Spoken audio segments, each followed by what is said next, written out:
Hey guys, this is Tauna. Today we're talking about the top 10 precons as of the middle of the year now. We're up to June somehow, 2024. These new precons are pretty exciting.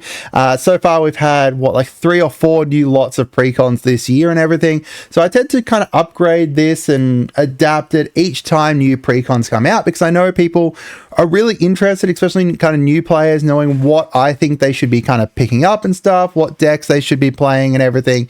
At least, as a beginner to kind of build off of, as well as kind of talking about it from a more veteran point of view as well.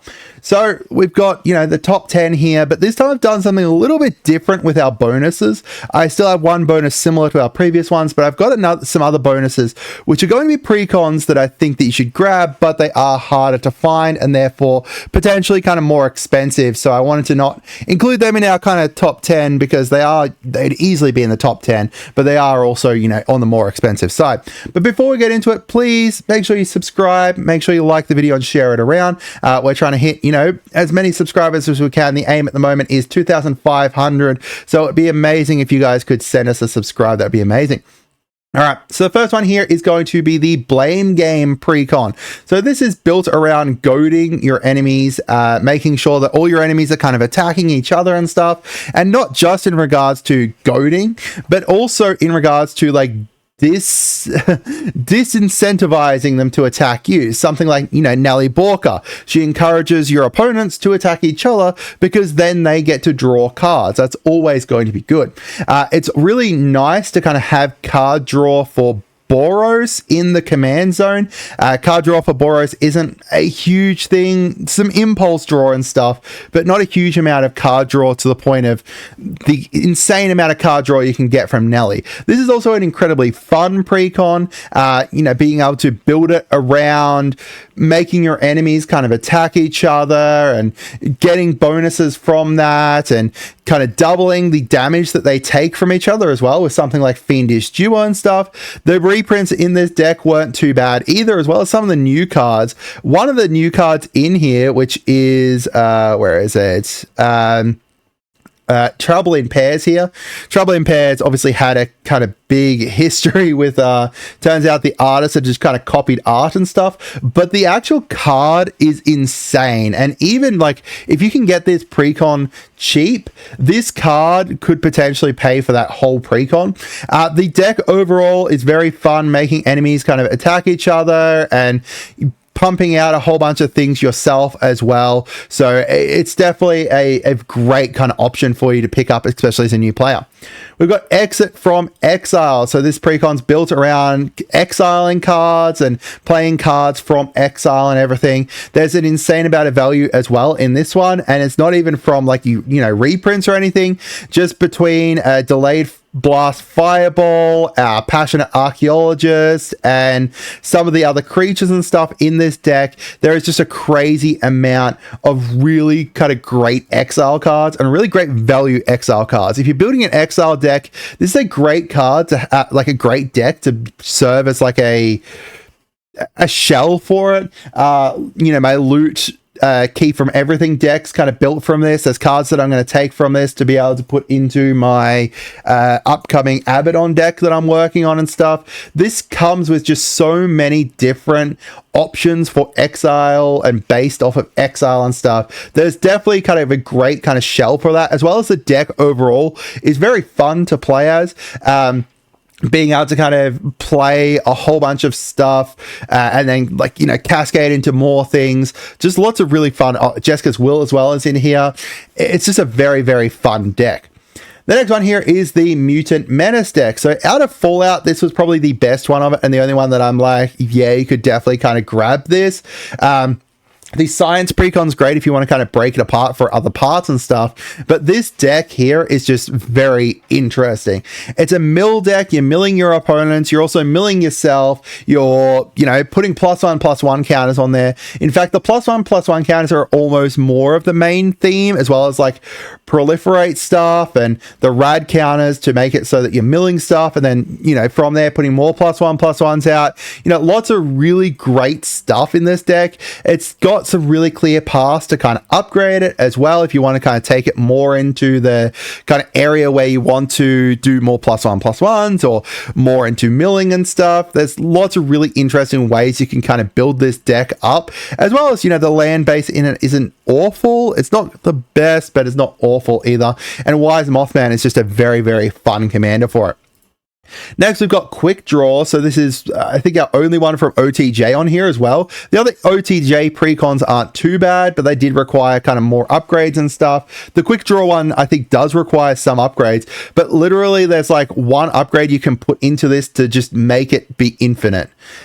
Stellar Lee is just a insanely great card. This will serve as like a great start to kind of any Izzet deck you want to build. The precon out the deck isn't too bad. You know, it's got some decent kind of reprints in here. Not crazy great reprints, but decent ones, as well as some of the new cards.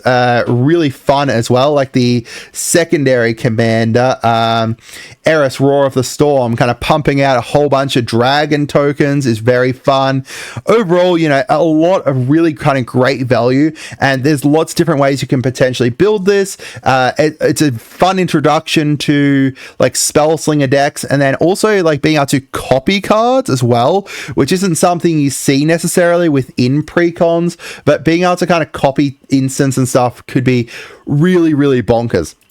All right, next we've got the Paradox Power one, and I know people are going to potentially disagree with me with this one, but this serves as another kind of great deck, in my opinion, to kind of, this one for Exile cards, like for playing around Exile and everything, but also like, you know, you can upgrade this deck and kind of keep 13th Doctor there, play with Yasmin or whichever other secondary commander you want to play as, but you know, you can do lots of really cool stuff with this. Like one great way is like you can just combine these two precons, and then you've got, you know, a lot of payoffs for playing from Exile here, and a lot of ways to be able to exile cards and stuff from there. You know, lots of really cool ways you can potentially build this deck. There is, as usual with like the Universes Beyond decks, there's a lot of kind of chaff in here that's like, let's add in a secondary theme because why not, or you know, just kind of flavorful cards.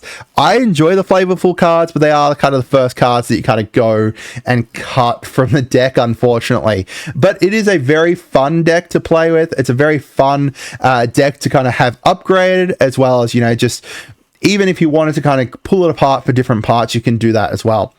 The next one here is Deep Clue C. So this is built around drawing cards and investigating, so a lot of kind of a lot of clues stuff and having a lot of clues. So there's a lot of kind of payoffs for drawing your second card or third card per turn, usually second card per turn. And then you've got like, you know, a lot of investigate, so creating a whole bunch of clue tokens. For some reason they printed Academy Manufacturer in a precon, which is bonkers. Adrix and Nev has dropped down a lot, but was an insane reprint here. Benny Brax, a really great reprint. Just great reprints overall, as well as the fact that this deck just plays very interestingly, because you're kind of doing something that's to help you play the game, which is just drawing cards, but then the drawing cards ends up kind of becoming this value engine as well. And then for some reason they also added mechanized production in here, which was very interesting given the fact that it is a you win the game card. You win the game just straight out if you get 8 of the same token, same named artifact, I should say. You know, a very nice deck. This one here I actually pulled apart for a different deck with my Doctor Who partner lesbian commanders, the detectives there. But you can run this deck the way it is and have a lot of fun as well. Next, we've got the Blood Rites one. It's only just hanging on. If I had to choose one that's the 10th of this, like the bottom of this, it would probably be this one. But it is a very cool deck. It's an aristocrat deck, kind of built around vampires, sacrificing your vampires, and kind of a partial part of like life gain and stuff. But you've also got like some like vampire tribal stuff in here. It also has Charismatic Conqueror, which is a insanely great card, which is a new card, which was printed for this deck. Some decent kind of stuff overall. Which one of these is worth? Oh, that's right. Exquisite Blood. It's also got Exquisite Blood. So if you add in Sanguine Bond into here, you instantly have like an infinite win con in there, which is really nice. Like you can upgrade this deck to do some really cool stuff, as well as, you know, being able to play around with vampires and demons and stuff, which there's certain people who probably would love that kind of thing. Next, we've got the Tricky Terrain. So this is a new one from Modern Horizons 3, and this is a very, very fun deck. You're making all of your creatures into all creatures. You're making like all creature types. You're making all your lands into all land types. It's all built around obviously kind of landfall and playing more lands and stuff, and kind of getting value from those lands in different ways, as well as the fact that you've got stuff in here that kind of cares about what type of lands it is. So stuff like Sage of the Maze cares about your gates and stuff. You've got what is it like? There's the Desert Warfare card down here that cares about like your deserts. There's a lot of lands in here, a lot of really, really, really, really great reprinted lands. I cannot emphasize how great some of these land reprints are in here. Like Vesuva is a crazy good reprint. Now, obviously, you know, when things get reprinted in here, they kind of drop down in price and everything, but it's nice to have seen them kind of go and reprint that stuff. So if you want to like a land-based kind of deck, this is definitely kind of a great way to start out with it. Speaking of kind of land-based decks, Explorers of the Deep is similar. You know, you're going to have a huge amount of ramping and lands with it, thanks to Huckbal having the Explore. It's a very kind of merfolk tribal deck, but it's built around exploring and kind of side +1/+1 kind of stuff too. When it came out, you know, you had some kind of really decent reprints in here that kind of dropped a little bit. You also have the amazing Sholatoyak, who is one of my favorite cards of all time, because who doesn't love a giant smiling axolotl who just looks like he's about to destroy everything. It's a very, very fun deck to play as, and an insanely strong deck for a precon. I was really surprised how strong this deck was. Like, it can compete against some very not precon decks, some very strong, you know, custom built decks and stuff. So it's really nice to see it. And, you know, you've got the fact that it's a merfolk tribal, so there's a lot of merfolk cards. It's like it's a character type, a creature type that's going to show up a lot. So it's definitely a way that you can add in upgrades later on. Next, we've got Dissar the Restless in the Graveyard Overdrive deck. And now this isn't necessarily like you read the commander and you look at it and it's like, oh, this is going to be a Lagoyf tribal deck. It's not really. There is a lot of Lagoyf stuff in it and Tarmogoyfs and stuff, but it's not actually a tribal deck. It's just a kind of classic Jund deck built around getting stuff into your graveyard and then kind of taking advantage of that. Not really kind of bringing the stuff back from your graveyard, more kind of, hey, all my stuff's in my graveyard, now all my creatures are insanely strong because it's all in my graveyard kind of thing.